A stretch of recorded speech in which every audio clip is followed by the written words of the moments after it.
एक मैसेज मुझे आया हुआ है कि सर मेरे पास 3 MB का कनेक्शन है, मेरे पास CP 300 है टोटल लिंक की और उस पर 10 यूज़र चलाने हैं और हर यूज़र के पास 2 MB स्पीड भी जाए।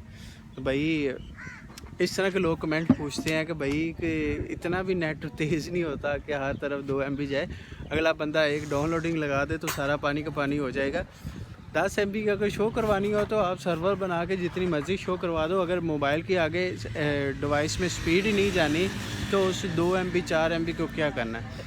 तो भाई ऐसे सवालात पूछने से पहले सोचा करें कि मतलब 2 MB के 10 कनेक्शन बनाए जाएं और पीछे से टोटल स्पीड कितनी है 3 MB और उसने चलाना भी 24 घंटे है 10 यूज़र ने। ठीक है, तो अगर किसी को आता है तो वो मुझे बता दें। हो जाता है, किसी को शो करवाना कनेक्ट तो आप करवा सकते हो। ठीक है, अगर 2 चाह रहे हो 3 चाह रहे हो तो फिर 2 MB शो भी हो जाएगी। अगर सारे चल गए तो फिर कैसे होगी। और भाई इस तरह काम ना कीजिएगा, सही मशवरा दूँ, अच्छी बैंडविड्थ लो और अच्छा काम करो, क्योंकि ये सरदर्द बन जाएगी। मैक्रोटिक में सर्वर बन जाता है, आप 2 की 5 भी शो करवा सकते हो, 1 की 10 भी शो करवा सकते हो, पर मेन चीज़ है पीछे बैंडविड्थ ना हो फिर आगे कैसे चलेगा। तो ऐसे थोड़े से सवालात पूछने से पहले थोड़ा सा सोचा करें और हमारे चैनल को सब्सक्राइब करें और वीडियो को लाइक करें, शेयर करना मत भूलिए।